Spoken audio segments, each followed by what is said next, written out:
Welcome to Exploration Dreamland, a quiet read aloud of the writings of explorers of the real world and the worlds of imagination. Drop anchor, relax into your comfortable bunk, and drift off to Dreamland with us as we read a lightly edited version of Pioneer Work in Opening the Medical Profession to Women, Autobiographical Sketches by Dr. Elizabeth Blackwell, published in 1895. The book will be read in order, so if you would like to begin at the beginning, please start with Season 2, Episode 26. If you would like to stay in touch between episodes, you can follow us on Instagram, Twitter, or Facebook at Exploration Dreamland. If you would like to recommend a text, please email us at explorationdreamland, all one word, at gmail.com. You can also find our episodes on YouTube. Please subscribe or follow and review us wherever you find us. Your actions will help others find us too. Now, take a deep breath in, and as you exhale, relax any tension in your muscles. Close your eyes, snuggle into your sleeping space, and listen to tonight's tale.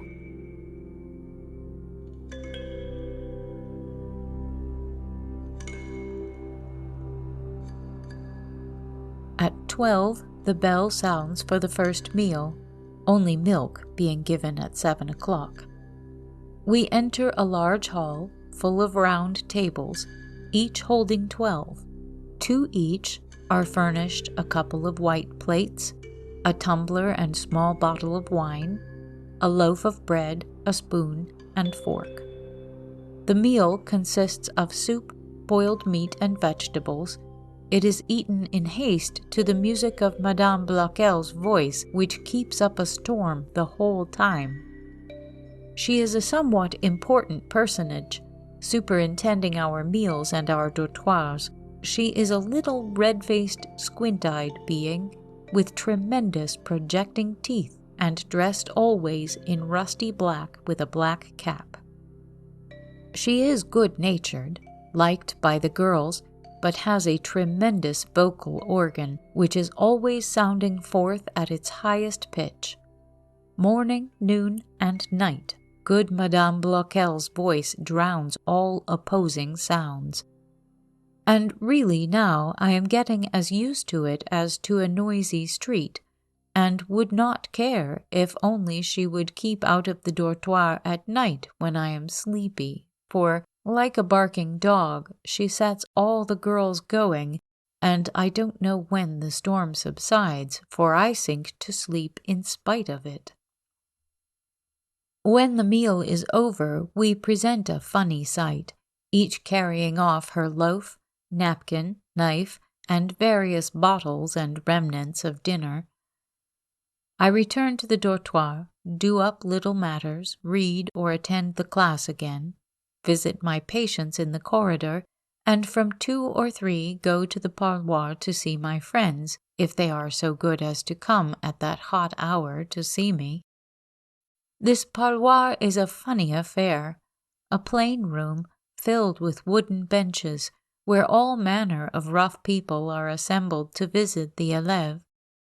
On certain days, also, in one corner, a woman establishes a little shop, where she supplies all the small wants of the girls in the way of haberdashery, stationery, perfumery, etc., and in another corner sits the old lady, the dame du bureau, observing everything and giving the signal precisely at 3 for the departure of everybody. At 6, a second meal is served, consisting of roast meat and some little kind of cake, and another bottle of wine. Afterwards we are free to do as we choose. I generally sit a little in the wood and write till it is dark. In a few days, however, the lectures commence, and 4 or 5 hours will be occupied in that way. I have described my idle, or rather my free days. When I am en service, I spend the whole day in the ward where I am placed, or the night, if I happen to be on night service. About 3 or 4 days are thus spent, and after passing the night in watching, I am not worth much the next day, for I am not yet accustomed to the duty. Then little extra touches come in to diversify the day. I pay a visit to Madame Charrier or to Mademoiselle Mallet, one of the aides sages-femmes whom I like very much, or some difficult operation calls us to the amphitheatre. Next week I shall be able to tell you how I like the lectures. We shall have several each day, and I hope they will supply the want which I now feel of an intelligent explanation of the phenomena which I observe. August. The lectures have now commenced. From 7 to 8, Madame Charrier gives her lesson every morning. I occupy a chair beside her in consideration of my foreignness, she being anxious that I should understand thoroughly. I wish I could describe that lesson to you. It is the most curious spurring up of pupils I ever saw, and really it makes some of them gallop admirably, though many tumble down in the effort. 3 pupils are called down every morning, seated on a long bench in front of Madame Charrier's table, and undergo an hour's examination on what they have heard from the teachers.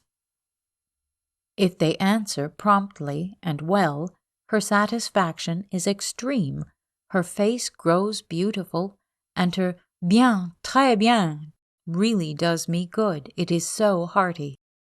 But if an unlucky pupil hesitate, if she speak too low, if intelligence or attention be wanting, then breaks forth the most admirable scolding I ever listened to. Alternately satirical and furious, she becomes perfectly on fire, rises upon her chair, claps her hands, looks up to heaven, and the next moment, if a good answer has redeemed the fault, all is forgotten. Her satisfaction is as great as her anger. There is not the slightest wickedness about her. She puts her whole soul into her lesson, and does not realize how very difficult it is for ignorant girls to study a science. At first I was a little shocked at this stormy instruction, but really it seems almost necessary now, and produces wonderful results. If the girls only keep their temper under it, and do not cry, it comes right at last. But a tear is an unpardonable offense, and considered an insult and a total misunderstanding. Madame Charrier is a woman of great experience and always speaks to the point, and her lessons are often very useful. From 9 till 10, we listen to Monsieur Paul Dubois. I like his lectures exceedingly. A little bald gray-haired man with a clear, gentle voice and a very benevolent face, he thoroughly understands his subject and expresses himself with precision and completeness. At a little after 12, our dinner bell rings, and right glad I always am to hear it. The large round tables are speedily encircled, all stand up, and a grace is said with such rapidity that to this day I can make out no words but Saint Usage and the sign of the cross made with wonderful dexterity on the forehead and breast. At the conclusion of the meal, another prayer rocket is sent up amidst laughing and bustle, and all crowd out of the hall, with their loaves of bread under their arms, and all manner of odd little pots full of eatables in their hands. From 1 till 2, another lesson in the amphitheatre, which, fortunately, is a pleasant room. From the second aide-sage-femme, a lesson useful on the whole, but sometimes a little wearisome. From 2 to 3 is the hour for receiving visitors, but if I am not expecting a visit, and if I have sat up the preceding night, I take a bath, for there are 6 baths prepared every day at that hour for the élèves. The same communism exists in the baths as in everything else. They are side by side, in a double row, down the middle of the room, and the withered genius of the bathroom stands observing every movement and talking an incomprehensible patois the whole time. I try to imagine it is only the bubbling of water that I hear. I shut my eyes, lie quietly for half an hour, and fancy that I am deliciously reposing on the heaving waters of some soft summer lake. Then I spring up, take a cold dash, to the horror of my companions, and hurry off as fast as possible, really the better for the divine element. Were I a good Catholic, I should find my time filled with visits to the chapel, morning and evening prayers, vespers, and the daily baptisms are regular services, with numerous extras on saints' days, etc. But most happily I am Protestant, and again I have blessed heaven for the fact. The great fat red-faced priest occasionally leaves the retirement of his clerical dwelling and strolls in the wood or makes a visit to the infirmary. He always gives me long stares of excessive curiosity when I pass him, but I have taken a great dislike to his sensual-looking worship and will not give him the slightest opportunity to make my acquaintance. After dinner, when fine, I generally go into our wood, and, seating myself under my favorite tree, I write till it grows dark, or I stroll up and down the broad alleys, sending my thoughts far off into the past or the future. It is very pleasant in our wood. Outside the walls are large gardens and public walks, so that the air is very fresh, and the beauty of the Parisian summer climate is extreme. Sometimes my friendly aide joins me, for she cannot bear to see me alone. It seems to the French a sign of deplorable melancholy. She walks with me, chatting gaily, and bearing my clumsy French with great patience, for, as I said, she has taken a fancy to me, and I have to welcome with good grace the pinches, shakes, and similar tokens of French affection. Fortunately, however, it shows itself in more satisfactory ways also, and I owe many an opportunity for interesting observation to her kindness. The girls look picturesque in the wood by the sunset light. Sometimes a group is seated on the grass round its chief, eagerly taking in the instruction that may aid it in the next day's examination. Others are singing or playing, but I think I have never seen one engaged by herself in meditation or work. Their character is eminently social, communicative. Mr. Doherty remarked wisely that vanity in its widest sense is their ruling spirit, which makes it impossible for them to understand the English where pride rules. There is one young girl I like to talk with. I have never seen anything more graceful, lively, and finished than the little pictures of life which she throws off with perfect ease. Every motion of her pretty little head, every gesture and intonation is perfect, and occasionally I am really startled by a profound view of life that she just glanced at and then is off again. I would give much to be able to note down some of her narrations, but when I try to turn them into another language, their exquisite spirit seems to vanish. You must not be surprised if my letter contains an immense number of perplexed parentheses, and has a tendency to return always to the same subject. If you could only hear what hideous sounds salute mine ear, you would not wonder. The girls are singing hymns to the Virgin in an adjoining room, and really, if the Virgin be a lady of as much taste as beauty, according to the representations of Raphael, she must be considerably annoyed by the zeal without knowledge displayed by her admirers. Our second aide-sage-femme is a very pious young Catholic, of really a sweet disposition. A week or two ago, on the commencement of the month of Mary, she assembled the girls together, reminded them of the season, and proposed to meet frequently in the evening and sing canticles in honor of the lady, adding that undoubtedly the object of their attention would be gratified by this demonstration, and would not be unmindful of those who offered the homage.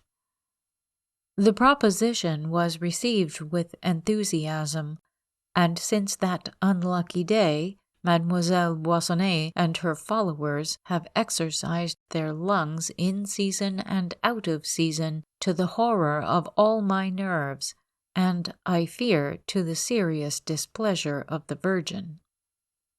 They have numerous little books of canticles. I looked over the index the other day. Who so pure as she? The brightness of her presence. Mary, pray for us, and all such titles filled the pages.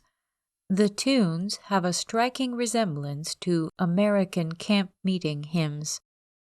There is one which was certainly the original of "Oh, let us be joyful."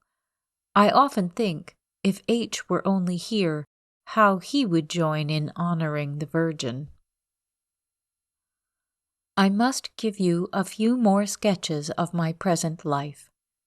Imagine, then, that you have retired early to bed after a night spent in hard work, and the day in that nervous mystification that follows loss of rest. You have taken a refreshing bath and laid yourself down, encircled by dear memories that fan you to sleep with their gentle dreams. You have just entered that beautiful dreamland, when you are suddenly startled by a scream, a burst of laughter, and then the vision of one white-robed form darting past in the twilight, pursued by a similar form, mysterious to your veiled senses. The chase continues over beds and boxes, while shouts of laughter, followed by a shower of small articles, proceed from the other beds. Then a loud smack is heard, whose nature is easily divined by those who are at all familiar with juvenile offenders. A spring from the bed and a rush by the injured party will follow, but still you resolutely shut your eyes and will yourself asleep, in the fond hope that nature is really too tired to keep awake, when a sudden rolling sound, followed by a violent shock, at once convinces you of the vanity of your efforts, and you resign yourself to wakefulness, for a favorite amusement has commenced. They are promenading the bedsteads. You must know that our bedsteads are of iron, and placed on rollers so movable that a slight impulsion will speed them a considerable distance. Often in stepping into bed the slight movement has caused the mercurial article to describe a sudden semicircle.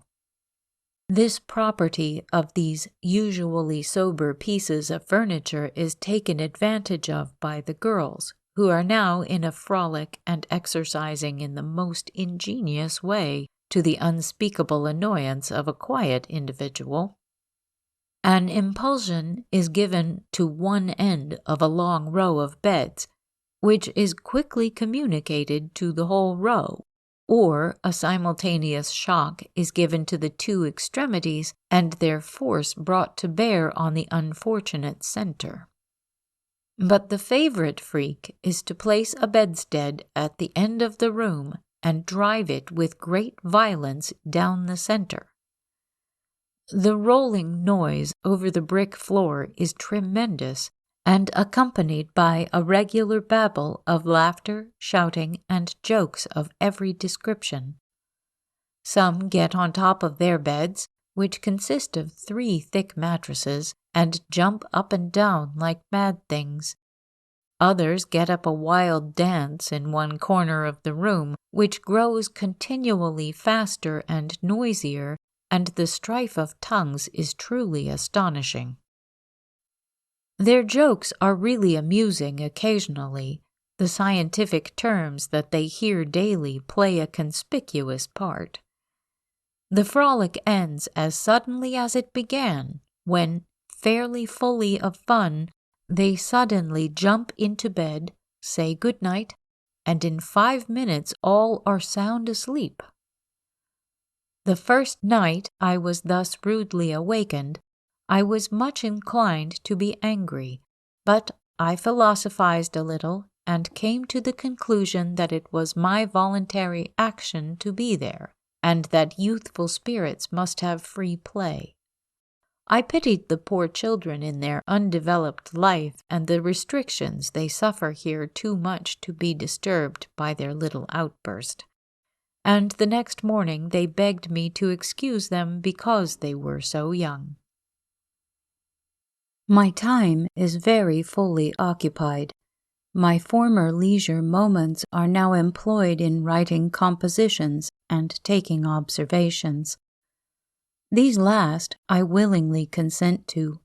They will be records to me of French practice. They consist of a little history of the patient and a daily account of her condition and treatment. But as they are in French, I am somewhat longer in noting them down than I should be if I could employ my own noble language. I have made 2 observations of surgical cases that have been very much approved of. I was quite amused with one of them. I was directed to note the case down under the direction of my chief in that department. As usual, I did promptly and cheerfully what was required. I wrote all she dictated, and then I made a private memorandum for my own satisfaction. This latter was seen by the superior, and immediately the chief was directed to copy it. She did it willingly, for she is a good little being, and has a profound respect for the stranger. The other day, 2 of our chiefs begged me to give them the private lesson on the circulation of the blood, which I willingly complied with. We seated ourselves in the wood, and I explained to them what they did not know. They were very grateful, and have come to me several times since to beg me to continue my lesson. Indeed, the girls here have a sweet nature in many respects. There are little jealousies and excitements amongst themselves, but they take the right relationship to me. They think me singularly grave and self-sufficing, but they show me continually the utmost respect and are always glad to do me any little service.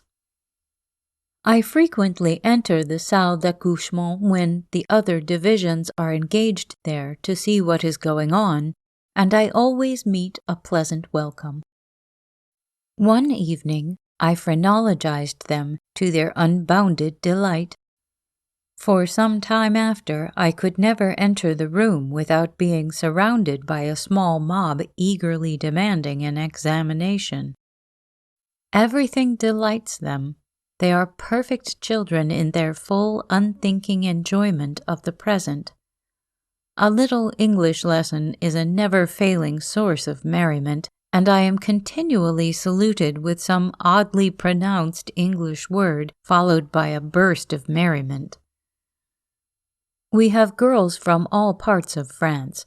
Some are remarkable for their stupidity, which is generally explained by the province from which they arrive. Madame Charrier's morning lesson is an ordeal through which all have to pass, and seated by her every morning, I have a fine opportunity for studying the various departments of France. When some singularly obtuse intellect has exhausted all the patience and all the impatience of the teacher, she folds her hands and asks in a subdued voice, "Mademoiselle, from what department do you come?" And on receiving the answer adds, "Ah, then it is all accounted for. The case is a hopeless one," which announcement greatly delights the rest of the class who belong to more enlightened departments. We have one élève who goes by the name of La Normande. She is one of my pictures. A fresh, healthy complexion, browned by the sun and the sea air of her beautiful home, regular features, a stout, vigorous frame that has never known a touch of sickness. She walks about with a step that feels the ground. In her white quilled cap and handkerchief pinned over her bosom, she looks, with her clear blue eyes, right into your face, and has a frank, loyal manner that marks her honest, independent nature. On Sunday she dresses in the short, full petticoat, the silk-laced jacket, and the lace cap, with its towering pyramidal crown and circular ray-like border that I think I have already described to you. She sometimes visits our dortoir and forms the center of a group whom she entertains with her constantly overflowing life, sometimes singing, in a deep contralto voice, her peasant hymns to the Virgin, simple pathetic melodies chanted under the lindens when the day's labors are finished, or dancing vigorously the figures, more gay than graceful, of her country, while she sings some lively air. I admire her vigorous life. I like to see her in the infirmary. She tends the sick with such an honest awkwardness, such a kind heart, and lifts them like babies in her strong arms, that I see the green fields and smell the sweet country air as I watch her.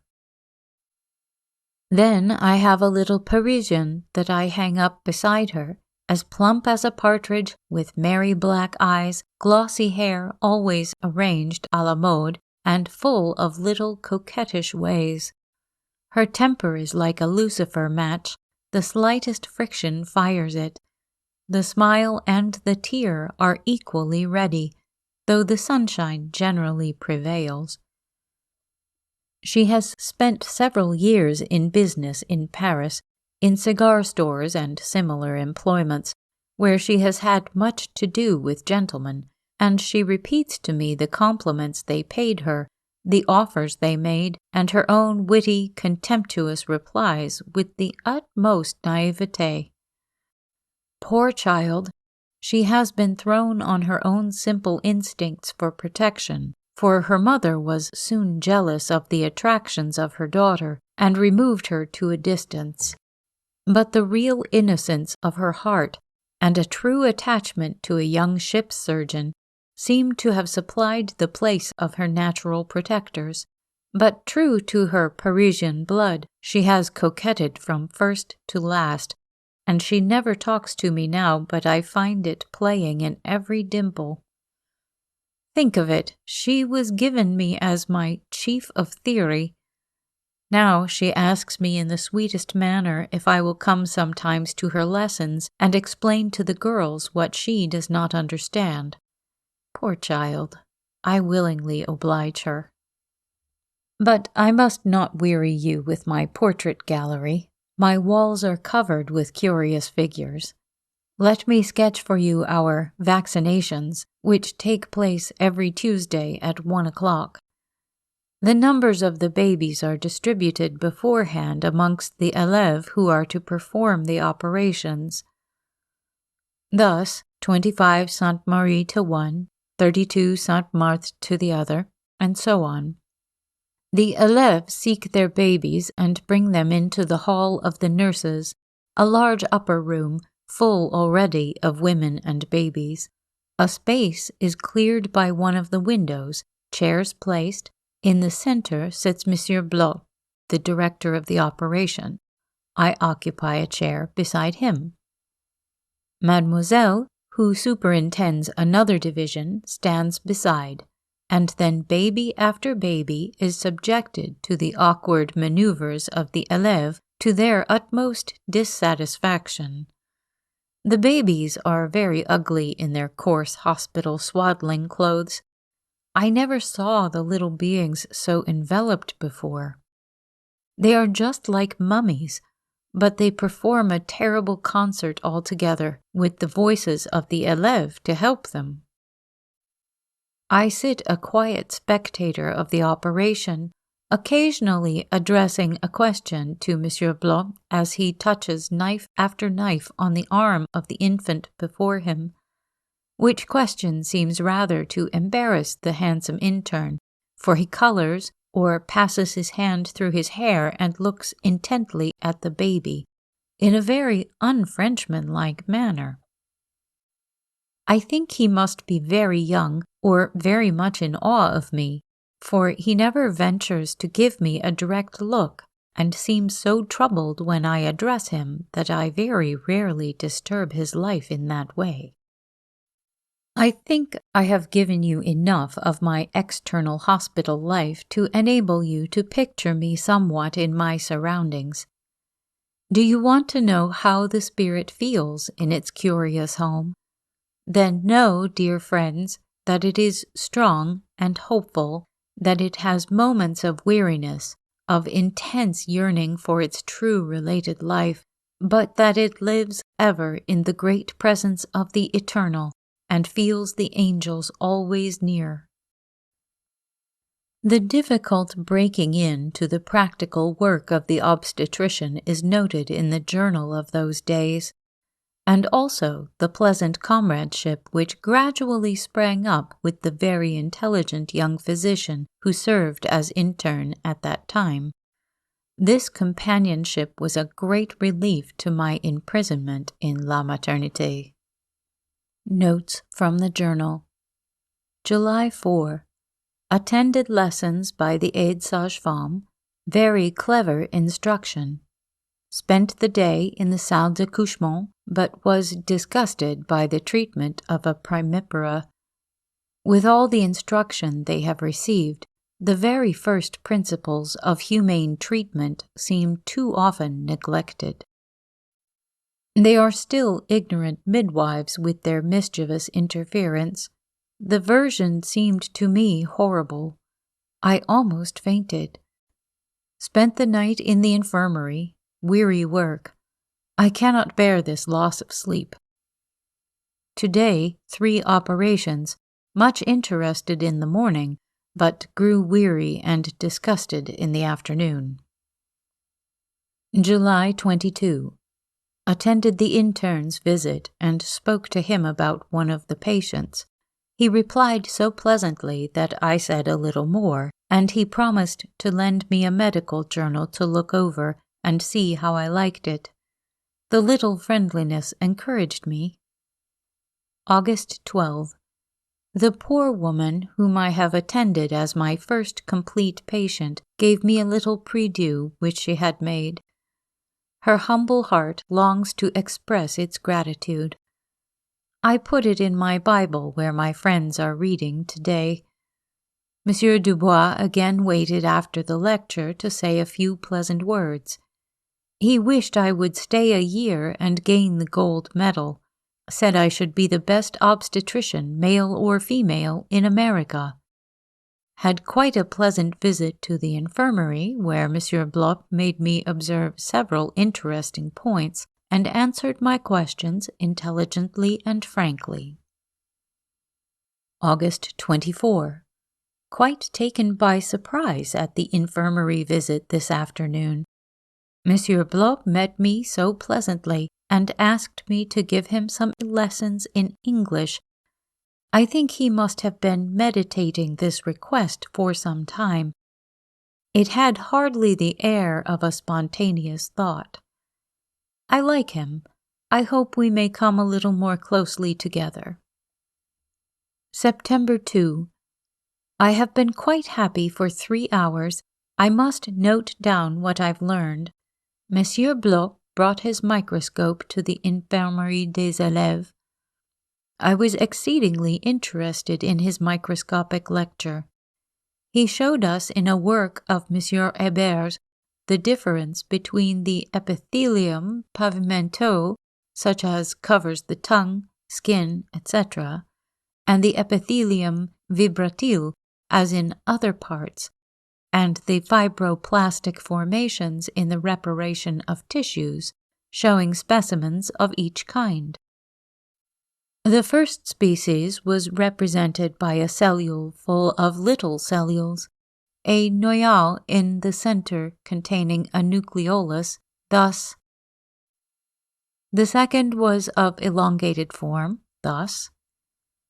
The third represented the growth of fiber from cells, which cells are distinguished from the first by the relatively smaller size of the noyau, thus. By such examination, different formations can be distinguished from each other. Thus, cancer possesses very distinctive elements.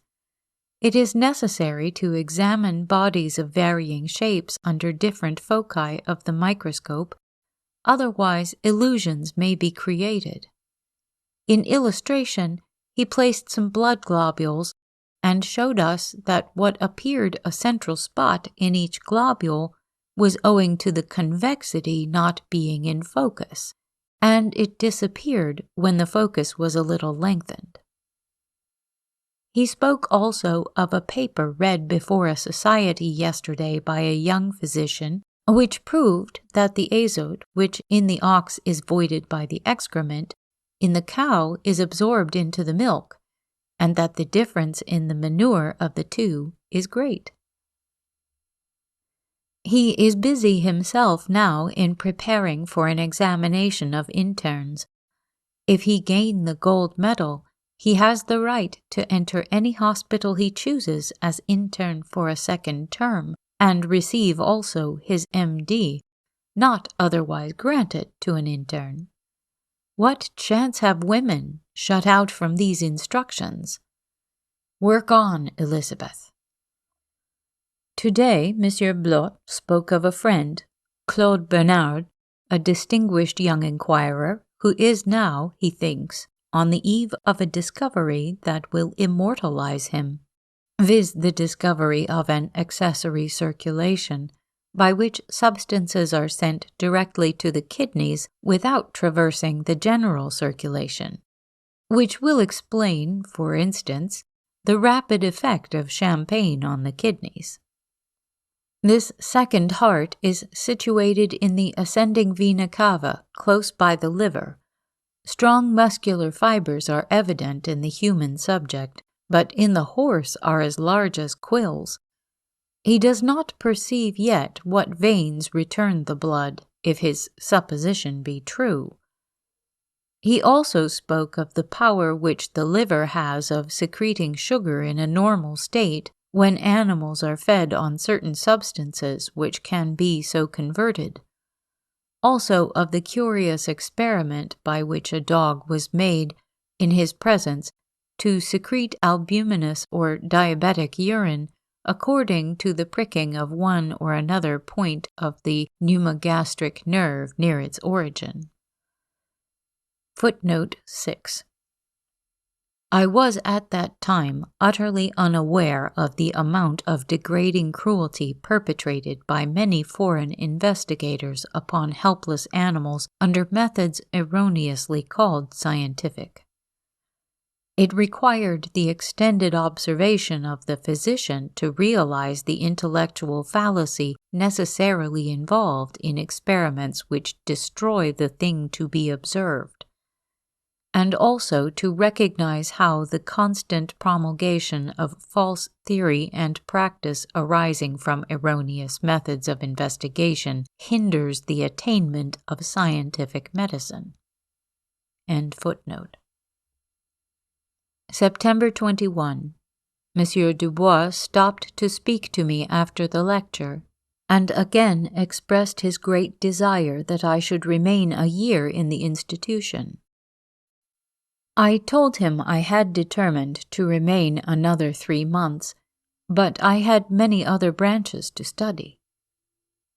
He replied that anything else I might learn elsewhere as well as in Paris, but that the opportunity of seeing all that was remarkable in 3,000 deliveries in that space of time could be met with nowhere else in the world, that it equaled the whole practice of most physicians, and he was persuaded that I should regret it if I did not remain. He parted, saying he would talk the matter over again with me.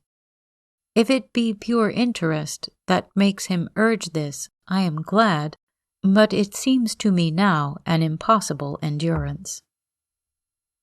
October 4. Another midnight scene. A strange spectacle of suffering and of science. As I stood on the crowded beaches of the amphitheatre, I heard the clock strike 1, the holy noon of night. I wondered how long our sins would be thus fearfully visited upon us.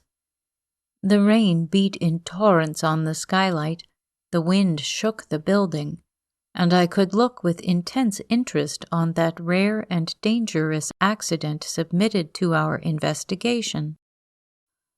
Lithotomy, the only way to save a life, a tedious operation lasting, I should think, an hour, for in the hurry of midnight dressing I had forgotten my watch.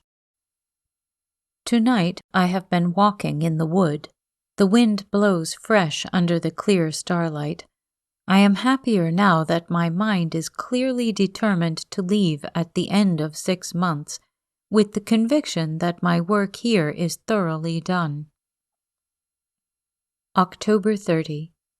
Madame Charrier sent for me this afternoon to present me with my portrait. It was a lithograph picture of Elizabeth Blackwell, taken from a history of sages-femmes célèbres. This lady, about 1737, published a work on medical botany in 2 large folio volumes in order to get her husband, a medical man, out of prison where he was confined for debt. I imagined a whole romance out of the picture and a little biography, a romance of a beautiful, true spirit, struggling with a society too strong to be turned from its ancient habits of evil. But the pure spirit is not lost. It is working bravely still. A sortie from La Maternité, October 22. Dear friends, one and all, yesterday I spent a delightful day, a day which I passed in doing nothing, and it was so pleasant, so refreshing, that I must tell you about it. I had laid out so many plans for my first day of freedom. I was to see so many medical people and so many medical places that I was almost exhausted in the anticipation. And when my leave of absence actually came, when all things worked right, and I was neither en service, nor in the infirmary, nor in the reception, and when, moreover, for a wonder, it did not rain, I just determined to give up everything like business, forget there was such a thing as medicine or such a place as the Maternité, and give myself up like a child to the pleasure of looking and moving and eating, and everything that was natural and nothing that was wise. In fact, I found that I could really do nothing of business in a satisfactory way in the short space of 11 hours, so my troublesome conscience for once was quiet, and permitted me to waste a day. I was really amused at myself to find how anxious I was that it should not rain, and how impatient I was for the moment to arrive when I could leave. For by the rules of the place, Anna must take me out, and Anna must bring me back precisely at 8 o'clock. The directeur could not help laughing when he informed me of these regulations. Still, as he said, no exceptions could be made. Anna was anxious that I should lose no portion of my short day. She woke up an hour earlier than usual, with the sense of some weighty responsibility resting upon her, which she could not at first understand. But as the idea of the Maternité dawned upon her, she rose in haste, and at 9 o'clock the summons for Mademoiselle Blackwell was shouted forth under the windows of my dormitory. You must know that these sorties are quite an event to the élèves. They gather about the happy departing one with all manner of good wishes for her enjoyment and safe return. So while one hooked my dress, another fastened my gloves, a third arranged my collar, the rest admired with the often repeated compliment, "Oh, que vous êtes belle!" and all sped me on my way with the pleasant greetings of their kind, light hearts. How gay and free and delightful the city seemed to me after my 4 months' imprisonment. 4 months shut up within the high boundary wall of the institution, with the sky above the tops of tall houses only visible, and all life concentrated in a single subject. My chest seemed to grow broader as I stepped over the threshold and saw no barrier before me but the beautiful Luxembourg garden on one side and unending streets on the other. The variety of busy life, the gay dresses, the cheerful houses looked charming to me. I was surprised to find how strange everything seemed. I really saw Paris again for the first time and criticized everything as on my first arrival. We walked down the long avenue that led from the observatory to the garden. On each side are nursery grounds on a much lower level than the great central avenue. They form a large lake of trees and flowers on each side the promenade. We descended into the beautiful flowery labyrinth to admire the magnificent dahlias of all colors and in immense quantities. The French are very fond of what they call corbels. There is one in every court of the Maternité. It is a large, round plot of ground filled to overflowing with every variety of bright flower, enclosed by a trellis work that is covered inside and outside by morning glories, nasturtiums, etc., so that it is nothing but a hedge of flowers. The nursery grounds we walked through were full of these, which sent forth a delicious odor, and occasionally they were varied by an enclosed grass plot, hollowed out and kept in the most beautiful order, with bright borders of flowers. As we ascended to the garden, I was struck by the noble trees, dressed now in their varied autumn robes, through which the marble statues and antique palace sparkled as brightly as in the green summer-time. We were saluted by showers of dead leaves, which gave the children much sport and the keepers much trouble. By the western gate is the immense block of buildings in which Anna has her pretty appartement. She introduced me to them, for the change of residence had been made since my retirement from the world, and I duly admired the elegant furniture, carved ceiling, tasteful paper, and above all the pretty lookout upon a long avenue of trees whose autumn foliage shed a warm glow through the rooms. At 12:30, we hurried off to attend a magnetic séance at the Baron Dupotet's, which commenced precisely at 1 o'clock, and finding the omnibus too slow, we jumped into a cab with a lady who was bound on the same errand.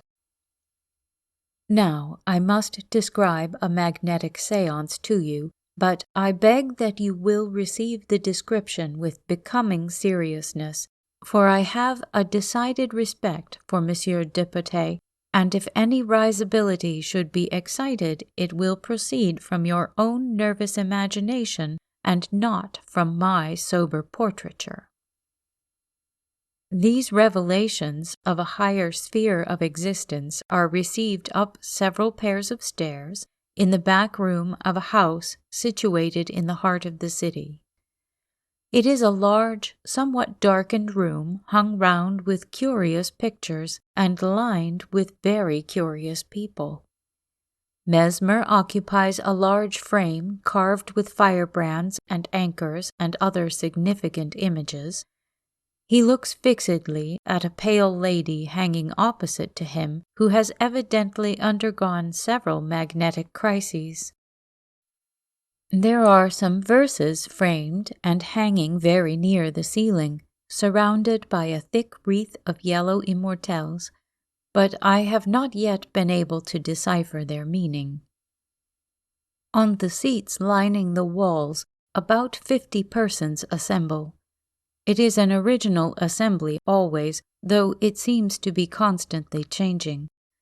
There was a lady with a small hole in her cheek, a child with a crooked neck, and the painter to the King of Sweden, with very light eyes and hair and great impressibility, with his companion, who laughs and says, "Oui, monsieur," to every question addressed to him, and the son of the English consul to Sicily, who displays a large amount of good clothes, good flesh, a little peaked moustache, and an immense amount of enthusiasm. But it would be difficult to give all the varieties of structure and expression in this group of believing heretics, some looking very fierce, some very sheepish, some with features turned up, some with them turned down, and some with them turned every way.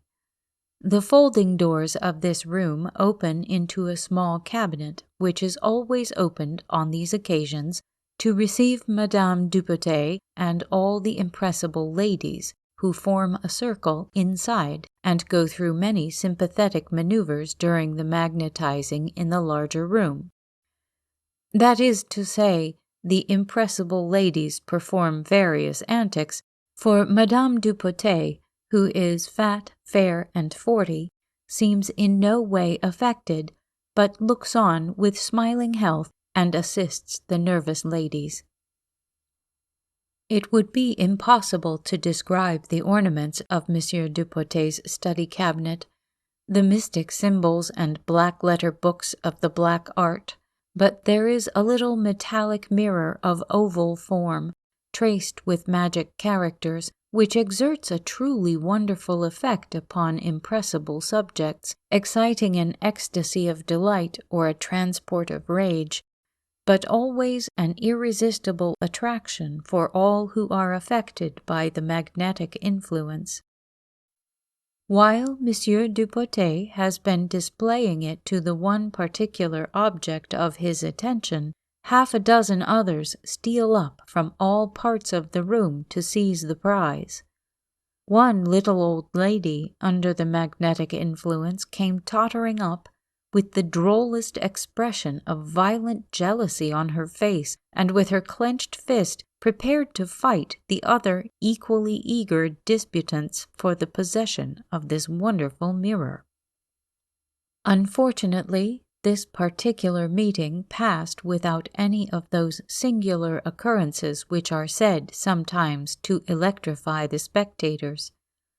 I heard much of the ecstasy of a young man which had thrilled every person present, believer or non-believer, the meeting before, in which the ordinary law of gravitation seemed to be superseded, and the entranced soul would actually have fled up into the heaven it was striving for, had not Monsieur Dupotet clasped the body tightly in his arms and commanded it back. But though no miracle was wrought, the faithful audience hung with intense interest on every manifestation of simple magnetic power.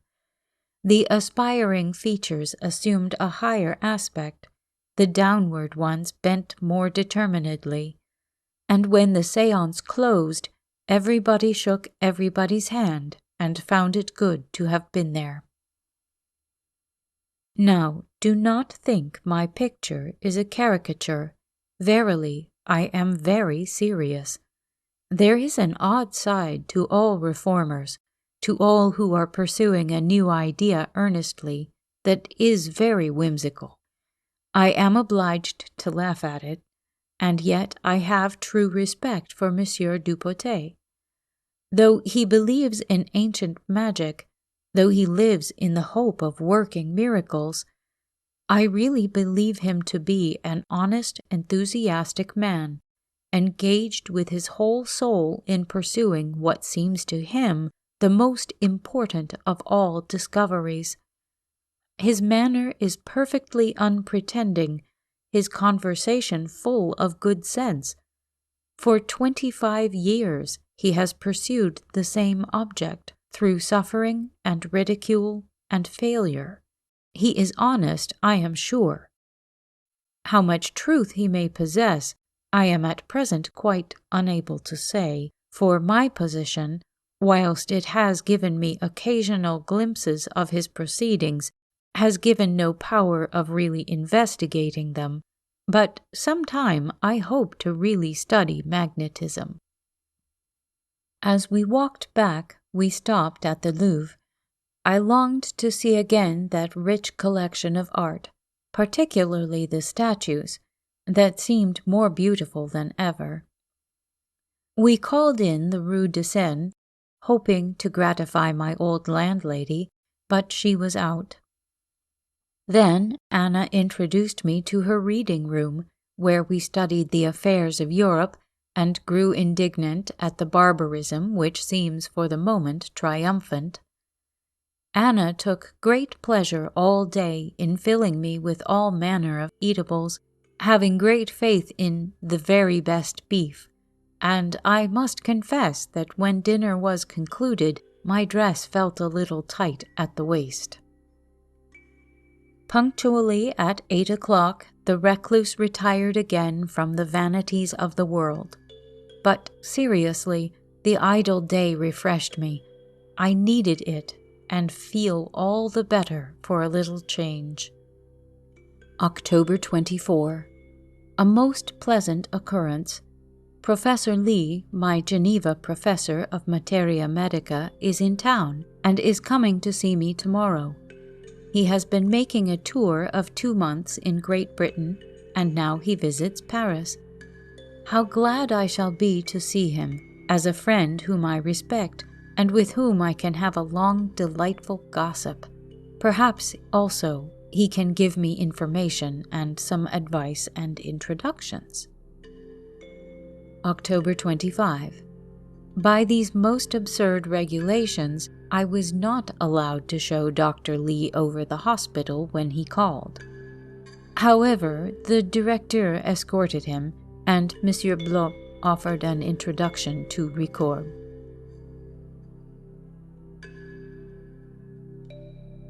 Stay tuned for the next segment from Pioneer Work in Opening the Medical Profession to Women by Dr. Elizabeth Blackwell. Please follow, rate, and review us on your favorite podcast app. Keep in touch with us on Twitter, Instagram, Facebook, or YouTube, and recommend us to anyone you know who could use a quiet break or a little help falling asleep. Exploration Dreamland is produced, edited, and hosted by me, Sarah Van Zaley. A big thank you to Project Gutenberg for helping me find this and many other interesting publications. Thanks also to Kevin MacLeod at Incompetech.com for providing the theme music for this show. The title of this piece is Kalimba Relaxation Music, if you would like to visit his website to hear it in its entirety. Sweet dreams.